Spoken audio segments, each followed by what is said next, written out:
大家好，我是小天修车。本期视频来跟大家说一下，当咱们这个电动车的这个秦钢圈出现这个异响，这个时候咱们去维修的时候，这个修车师傅跟着咱们说是这个轴承轴外燃了。这个时候呢，通常有以下几种这个解决办法。第一种，如果说这个轴承跑外燃跑得特别严重的话，绝大多数现在都是为了利益嘛，一般会推荐你更换一个新的钢圈，这个的话无可厚非。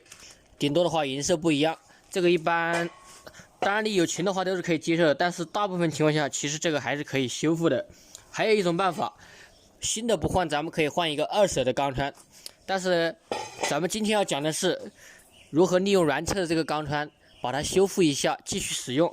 这个轴外燃的话，顾名思义就是什么呢？它是轴承这一圈在行驶过程中，这一圈和这个钢圈在跑。通常情况下，一般两边都有可能损坏啊。你像这个钢圈的话，它就是这一边出现问题了。如何判断呢？咱们可以用一个前轴。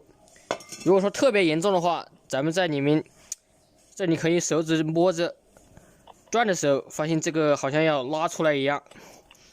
有的严重的这个外面可能在动，这个我其实可以将它给拍出来的，大家看一下啊，看到没有？出来一点了。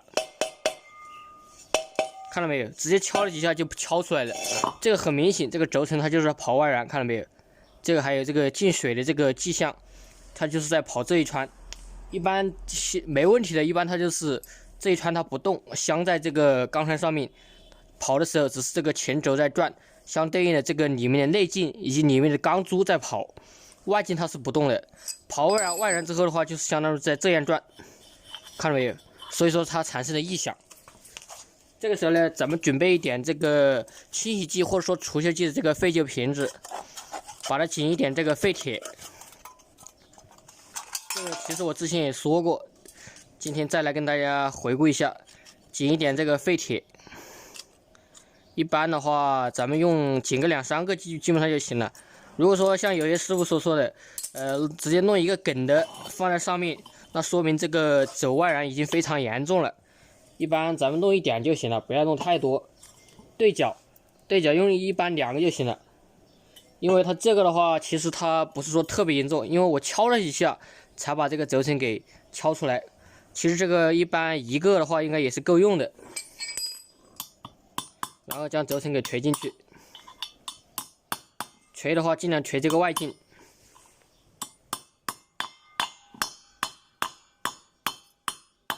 看到没有？这个掉了无所谓，其实1个的话也是够用的。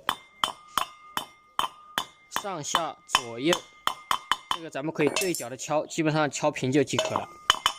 多的这一点的话，拿剪刀直接剪掉，然后这边敲平，这个是不会影响咱们这个刹车的。这个时候呢，这钢圈就没啥问题了，还有一点没到位。咱们拿一个废旧铁杆，把这个外径给锤一下，这个基本上就没啥问题了。咱们接着再敲几下，看到没有？这个基本没啥问题。但是这个上面的话，好像也有这个跑外燃的迹象，因为敲的过程中，这个防水。也就是这个油封直接给蹦出来了，这个轴承好像有向这个外跑的这个迹象，这说明外面的话也有这个轴外燃的这个迹象，里面是没啥问题了。看到没有？这个还是有一点轴外燃的，这样基本上就可以正常使用了，不用这个更换新的钢圈。如果说特别严重的情况下，咱们更换新钢圈或者说二手钢圈就可以解决。好了，这个视频就和大家分享到这里，喜欢我视频的欢迎点赞、评论、加关注，谢谢大家的收看，咱们下期再会。